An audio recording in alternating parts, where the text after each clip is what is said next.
This video is sponsored by italki. I've been studying Japanese for over 10 years now, and there are many words and expressions that were initially really challenging for me because they don't have direct equivalents in English. Today I want to talk about 10 such Japanese examples that, since moving to Japan this year, I've actually been using on a daily basis. I'm currently in the Goto Islands in Nagasaki, and I've gone and bought some local snacks, and I thought I'd eat these while we go through the list. I think we'll start with the obvious ones and leave the best ones till last. Let's get started. I think we'll start with the classic Goto souvenir snack, chankoko. So I talked about this in a previous video, but chankoko is named after a traditional Buddhist dance that's unique to this area. I don't know why this snack is named after them though. There's 3 different flavors. I reckon we start with plain. It's so cute. So you get this little stick, and then inside, it's a little mochi covered in soybean flour. Itadakimasu.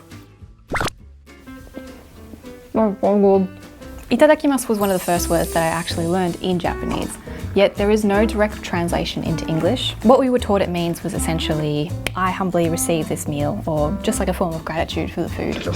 I guess the closest thing I can think of in English would be something like saying grace, which is a religious thing where you kind of pray and you say thank you for the food. But if you're not religious, it can be quite a novel concept to say something like that before every meal. There are cultures that say something like bon appetit, but again, that's something that you would say to others before they eat, not about your own food. I am curious if there are other languages where they do have something directly equivalent to itadakimasu. We'll try the other ones later, but let's try something else first.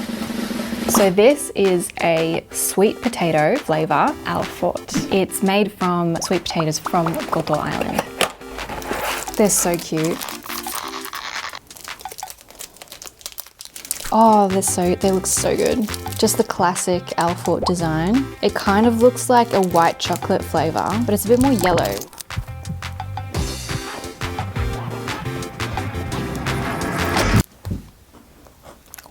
That's so good. First of all, the smell.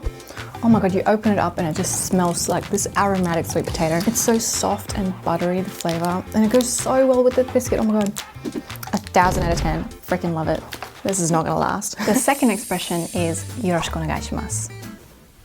I still don't know how to use this one, to be honest. It just feels very broad. Like, I know that you use it for when you're meeting someone for the first time, like, nice to meet you, or as like a please, I think. But then there'll be situations where somebody will say it to me, catch me completely off guard, and I'll just be like bowing and saying it back. Like, is there like a handbook for this? Okay, these I highly, highly recommend, but let's move on to the next snack. Let's go with these pretzels. I love pretzels. I think it uses seaweed and salt from the Goto Islands. So that's kind of what's special about this one. Oh yes, this is the back. It's just got a really nice picture. The Goto Islands are so freaking beautiful. If you do ever get a chance to come here, I highly, highly recommend it. I've made some videos about it before if you want to go check them out. So to open it, you're supposed to like stick your finger in it. It's taped on, but the tape has got little lines. You see those lines? And all you really need to do is you just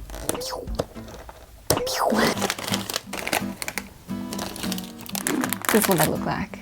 They're smaller than I thought they would be, and they've got like a kind of nori salt on them, I guess.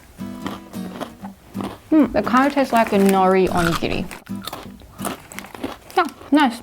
Number 3 is otsukaresamadesu, which literally means it must be so tiring for you, or you are so tired, using honorific language. It's often used in the workplace, like between colleagues at the end of the day, or among friends, to kind of show that acknowledgement and appreciation for their hard work. In Australia, when leaving work, I'd say something like, see you tomorrow, or have a nice evening. But that obviously doesn't encapsulate that kind of gratitude for someone's hard work. I could say something like, oh, nice work today, or thank you for today, but it kind of feels weird saying that at the end of every day, to be honest. And it doesn't exactly acknowledge the other person's hard work specifically.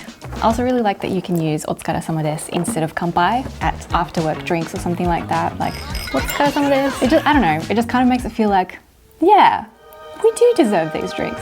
It's an expression that's used in a variety of situations. For anyone that's interested in how each of these different situations would be translated into English, I've put a link in the description below for a great video that explains what English expressions to use at each different situation instead of otsukaresamadesu. Another great way to learn how to use expressions that don't easily translate into your native language is through italki, who are the sponsor of today's video. italki is an online language learning platform offering one-on-one lessons with native speakers from all over the world. There are over 30,000 teachers, so whether you're a beginner or looking to master advanced skills, italki can help you find a teacher that suits your needs and learning style. What I love about italki is the flexibility. You can schedule classes at times that work for you and choose from a wide variety of languages. Plus, the one-on-one format means that you can get personalized attention and learn at your own pace. Textbooks are great for learning the foundations of a language, but when it comes to speaking a new language, it can be so much more complicated. With the context and nuances that come with learning a new language and the culture, having a native teacher to learn from can be invaluable. I recently had a lesson with Shoya sensei, who gave me some really useful tips on the correct language to use when constructing a business email in Japanese. よろしくお願いいたしますだね。よろしくお願いいたします。はい。クライアントとメールでやり取りするときにお疲れ様です。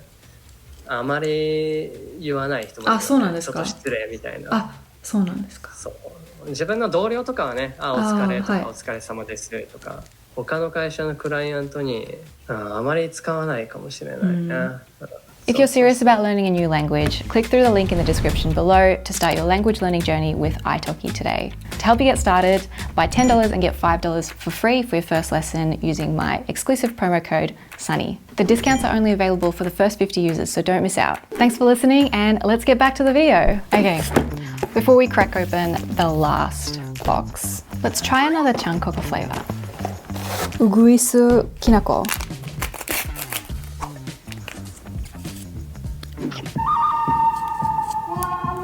This one is green.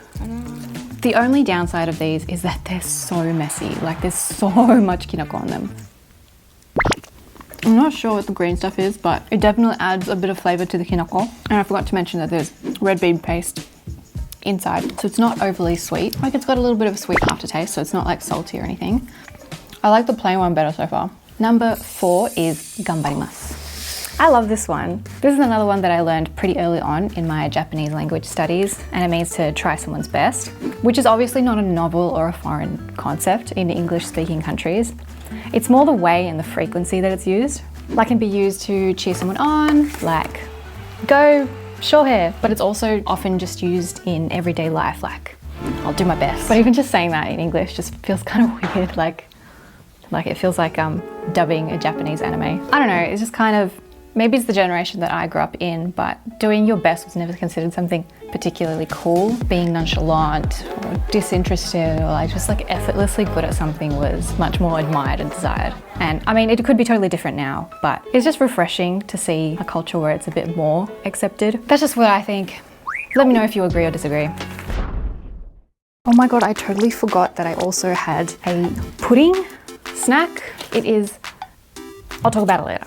But first, let's try the last chankoku flavor, which is black sugar.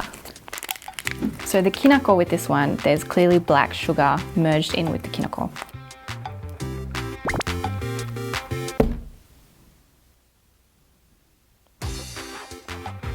I've made an absolute pigsty, but black sugar is my favorite for sure. Just that little bit of that flavor from the black sugar specifically adds such a nice like little tip flavor. I should be a food critic. Number 5 is the expression harahachibu. Harahachibu is a Confucian teaching, which essentially means to eat until you are 80% full. I don't know if this is something that Japanese people like think about actively on a daily basis. Of the people that I've asked this year so far, about half have said that it is something that they do think about. But of all the people that I have asked, everyone did know of the philosophy. It's something that I only learned about recently, and it definitely feels like it's easier to implement here in Japan than back home in Australia, just based on like small serving sizes, which is obviously like a generalization. It's not the case for everywhere. But according to the very reliable Wikipedia, apparently research suggests that this practice is associated with longevity, especially in the Okinawan population, where it has apparently been practiced for centuries. I'm obviously not an expert on this, but I am super curious about these health benefits. So if there is anyone watching who knows more about this subject matter, I'd love to hear your insights. Coffee break. Number 6 is ikigai. This concept became very famous in the West after a book came out about it. Full disclosure, I myself have not read this book.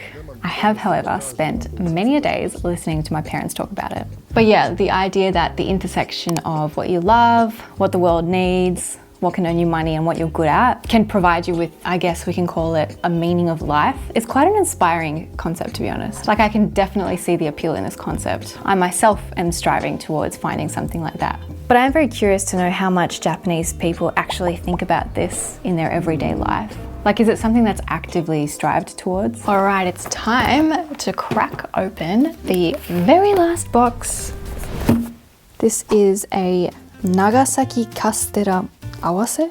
Mori Awase? Not really. But it looks super cute. It's got 4 different flavors of Castella: matcha, mikan, plain, and chocolate.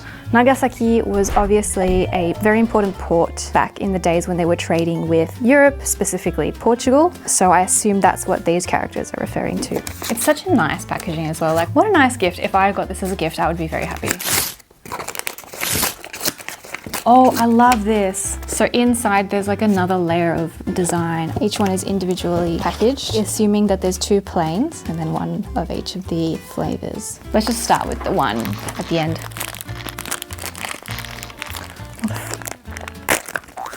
That looks so good. So fluffy. This is the plain.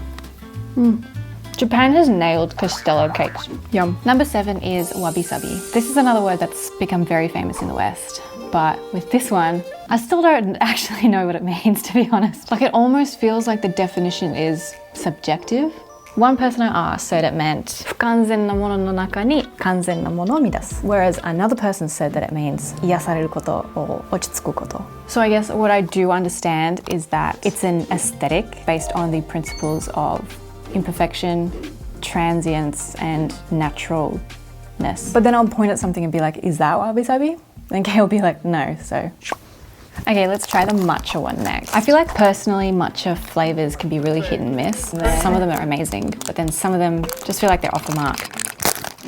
It's a darker green. The smell is so good. Not bad. It's a little bit too sweet though for me. I like the bitterness of green tea, and I think it's fine to leave it bitter. Like, obviously make it a little bit sweet because it is Castella, but like, if it's a matcha flavor, it's okay to leave it a little bit bitter because that's what people are signing up for, right? So not bad, not bad. Number 8 is the expression kuki o yomu. Kuki o yomu can be translated to like reading the room or reading between the lines in English, but it doesn't feel like reading the room completely encapsulates the importance or the prevalence of kuki o yomu in the Japanese culture and society. When I think of reading the room or reading between the lines, I'll think of, for example, somebody wants to ask their boss for a raise, but upon realizing that their boss is in a bit of a foul mood today, they decide maybe leave it for a conversation for another day. I've since come to learn that kuki o yomu encapsulates not just this, but also things like standing to one side of a public elevator so that people in a rush can move through quickly and get where they need to go, removing your backpack when you realize that the train is getting a bit crowded, and stuff like that. There's this Japanese proverb, hear 1, know 10, which I think perfectly encapsulates this concept and how it plays out in Japanese society. For example, if I was to invite someone to an event and they were to decline, the way they might do it is, for example, oh, sorry, that day is a bit... I am so bad at kuki o yomu. That was me. I'd just be sitting there and waiting for them to finish that sentence. Like, that day is a bit... What? I grew up in an environment that placed a lot of emphasis and value on explicit communication, so saying exactly what you want, not beating around the bush, whereas my husband Kay grew up in Japan, which places more value on implicit communication. And as you can imagine, this led to many an argument in the first few years of our relationship. One time we were at the beach and I brought up something that was troubling me, and he was like, really? You're bringing that up now? Now is not the time. And I'm just thinking like, what? There's never a good time to bring up an argument. Let's just resolve it now and move on. All right, we're trying the chocolate Castella next. It looks so good. That was a letdown. It doesn't taste like real chocolate. 4 out of 10? I'm gonna try the mikan one as well, just because that felt like a bit of a letdown. The coloring's a little bit brighter and a little bit more yellow than the plain flavor. This one's really nice. It's got such a nice, sweet, citrusy flavor. This one's my favorite. This one beats the plain. It's so good. Okay, number 9 is kiyotsukau. Kiyotsukau means to be considerate of others or to pay attention to the people around you, which again is not a foreign concept in non-Japanese countries. I think it's the extent to which we see it in Japan, and honestly I think that that's one of the reasons it's become so popular among tourists and one of the things that makes Japan so special and unique as a country. It's things like having a heated toilet seat, even in a public toilet, to minimize the discomfort felt by the people using it. It's things like how many products and services are designed to maximize the comfort and the convenience of the customers using them. And this is something I've talked about in a past video, so I won't go into it too much here. It's how people clean up after themselves, even in public spaces, out of consideration for the people that are going to use those spaces in the future. The guy that was sitting here,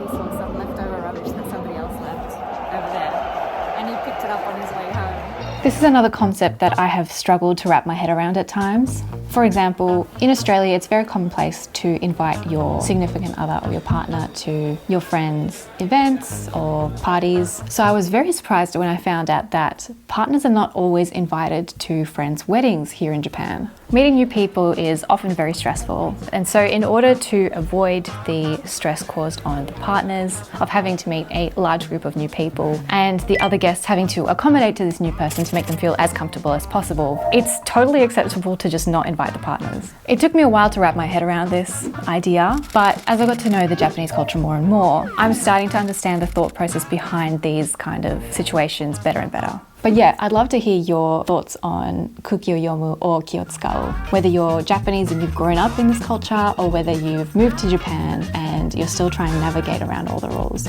I'd love to hear your stories. All right, the lucky last snack is called shio pudding. So it uses local salt harvested from the seas here in the Goto Islands to make this pudding. But what makes it super cute is the actual packaging. So it's got the tsubaki neko, this gotorin and baramon-chan, which are kind of little mascots of the Goto Islands. Oh my god, it's got a spoon attached. How cute is this little tiny little spoon? Yum. Interesting. Salty. Not my favorite pudding in Japan, considering they have some really good puddings here. But I mean, some people might like this kind of thing if they like a bit more of a salty one.